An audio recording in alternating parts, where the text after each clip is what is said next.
Antifa. Seguro que esta palabra os suena, y mucho. La vemos por todas partes, en titulares, en debates, y casi siempre rodeada de polémica. Pero, ¿sabemos realmente qué significa? Bueno, pues para intentar aclararlo vamos a sumergirnos en la historia y en las ideas de este movimiento. Y lo vamos a hacer de la mano de un texto que lo analiza desde dentro. Nuestra brújula para este análisis es Antifa, el Manual Antifascista, un libro de Mark Bray.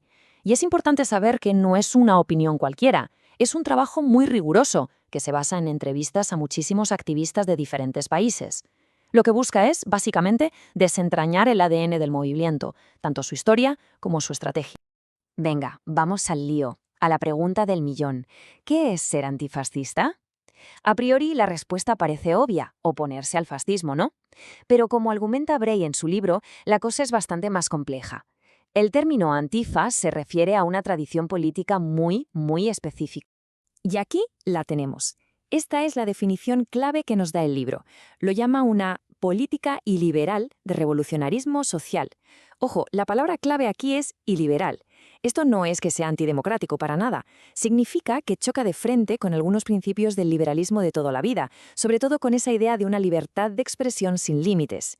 Es un punto fundamental, y volveremos a él más tarde, ya veréis. Para entender cómo piensan y actúan los grupos antifascistas de hoy, es que es imprescindible hacer un viaje en el tiempo.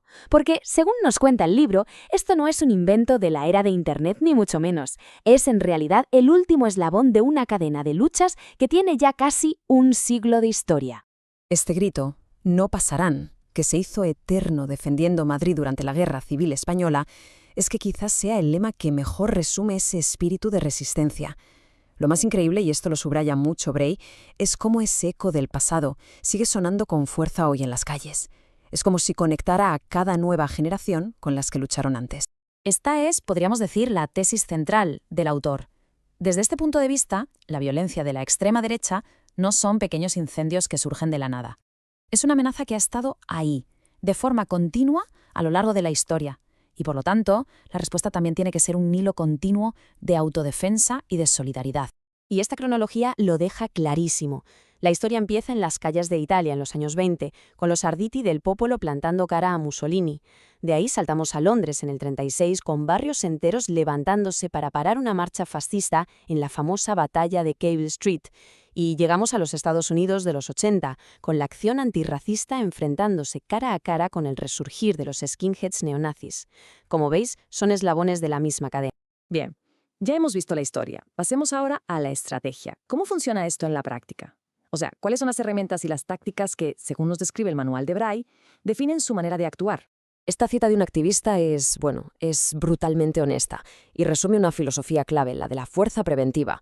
La idea que hay detrás es que al fascismo hay que pararlo en seco, en sus primeras etapas, antes de que coja fuerza y poder, para así evitar una violencia muchísimo mayor en el futuro. Es una especie de lógica de escalada defensiva. Lo que esta diapositiva nos deja muy claro es que la imagen que tenemos todos en la cabeza, la de la confrontación física, es solo la punta del iceberg.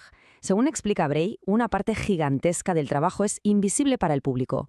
Son horas y horas de investigación en Internet para identificar a extremistas. Son campañas de presión para que no tengan locales donde reunirse. Es interrumpir sus actos para que su mensaje de odio no se normalice. La confrontación en realidad es el último paso de una estrategia mucho más amplia.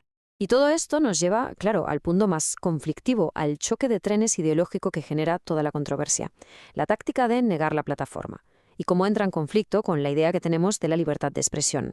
Esta frase, sea de Voltaire o no, resume a la perfección el ideal liberal. Esa creencia de que para combatir las malas ideas, lo mejor es usar buenas ideas en un debate abierto y público. Pues bien, la tradición antifascista, tal como la describe Bray, rechaza este principio de plano cuando se trata del fascismo. Para la lógica antifascista, la historia del siglo XX trazó una línea roja. El Holocausto no fue el resultado de un debate que se perdió, sino de un discurso de odio al que se le dejó crecer y crecer hasta que se convirtió en un genocidio.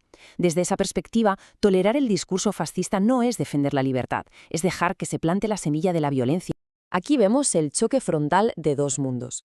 Por un lado está la confianza liberal en el mercado de las ideas, donde se supone que la verdad siempre acaba ganando. Y por el otro, la visión antifascista, que nace de la experiencia histórica y que dice, mira, el fascismo no juega a debatir. Su argumento es que la estrategia fascista es la intimidación y la violencia, y que si respondes solo con palabras, estás yendo a la batalla con la herramienta equivocada. Y esta imagen de Madrid nos sirve de recordatorio de que esta lucha casi nunca va en solitario. Como se ve en la pancarta, el antifascismo se ve a sí mismo como parte de un frente mucho más amplio, un frente de solidaridad que conecta la lucha contra el fascismo con la lucha contra la homofobia, el racismo y cualquier otra forma de opresión. Pero ojo, que no todo se reduce a las grandes manifestaciones en la calle. Bray dedica una parte muy importante de su libro a un concepto que, la verdad, es fascinante: el antifascismo cotidiano, que es cómo se pueden aplicar estos principios en nuestro día a día. ¿Y esto qué quiere decir? Pues en el fondo la idea es bastante sencilla. Se trata de crear una cultura de intolerancia hacia la intolerancia, que expresar ideas racistas, sexistas o de odio en público salga caro, que sea incómodo, que tenga un coste social. El objetivo no es tanto convencer al fanático, sino empujar el fanatismo de nuevo a los márgenes de la sociedad, de donde nunca debió salir.